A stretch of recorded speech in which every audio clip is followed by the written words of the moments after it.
Hello, Atonement. My name is Casey Klawitter. I'm coming to you today from my makeshift home office where I've been working and will continue to work from home for, the last couple weeks and for at least the foreseeable future. I trust everyone and hope everyone is being safe and healthy at home and um, making the most of this quarantine, if you will. I know we here at our house, might be a little change and different. My wife personally is a nurse at Freighter, so we're seeing a very different side of this pandemic that most people might be seeing, but continue to pray and hope that everyone's healthy and doing well. When Pastor Greg asked if I would be interested in sharing my faith story for Good Friday, I had no hesitation to, to decline, and I jumped at the opportunity to do it. I've never really been one to be nervous talking in front of people. It's never been a hurdle for me, and I was in the Intro to Growth Group's faith journey with Pastor Greg about last fall. It was real easy to open up and talk to people about faith journey and faith stories. So today I'd like to share mine shortly. And it started with, as a baby, I was adopted. And it's never really been something that I've talked about openly with people. And it's not that I'm ashamed, and it's nothing that I feel weird about. It's more along the fact that I don't think it matters that I'm adopted versus, because I know who my parents are. And people have asked, oh, don't you want to know who your biological parents are? And it's like, well, no, I know who my parents are. They've raised me, and I literally have just spoke to them today. Those are my parents. I don't need to know anything else. And God had a plan for my life and for their life. And, I was very blessed that I was able to be adopted into a Christian home and raised Christian, raised Lutheran for my entire grade school career. From pre-kindergarten through 8th grade, I went to a Lutheran grade school. Every day was at school was learning about God and Christ. Again, every day, and including Sundays, going to church, and that was just instilled in me. But that's how I was raised. I was raised to go to church every Sunday. The church that we went to, it felt, after a while, and growing up, it felt like a chore, unfortunately. And the church was very old-fashioned, and it was something that I knew I had to go to. It didn't seem like it was something I wanted to go to. And I did that continuously until my high school years.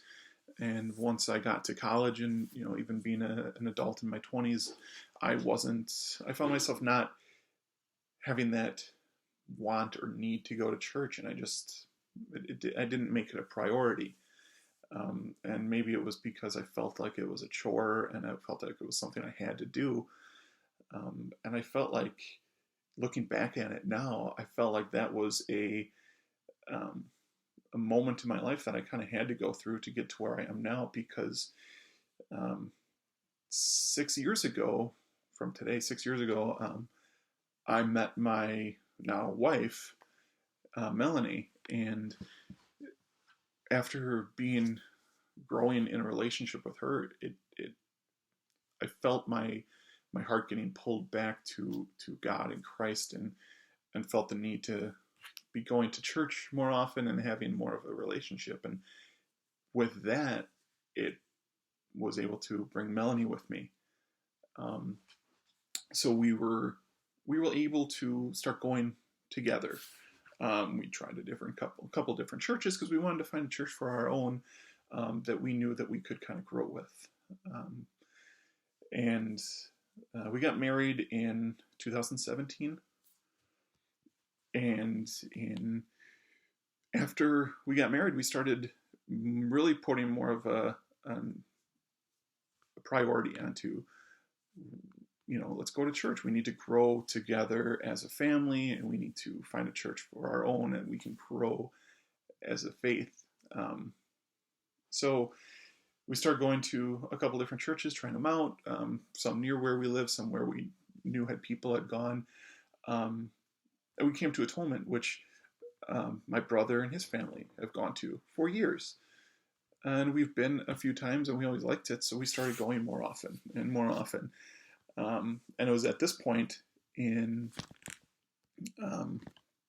early 2019, summer of 2019, that we just were like, this is where we want to be. We want to be at Atonement. And at the same time, my wife was pregnant with our first child, Knox. And Knox was born in July of 2019. And people always say it's a miracle of childbirth, and you never know just what the miracle is until you witness it. It was a long labor, and first child usually is a long labor from what I've been told.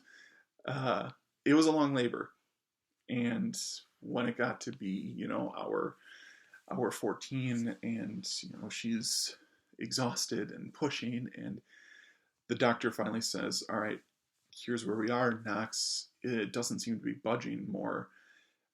We're at a point where we're either going to have to do an emergency C-section, but then it started to get to the point where he was getting too low, where that wasn't going to be an option, to having to use suction or forceps to help with the delivery.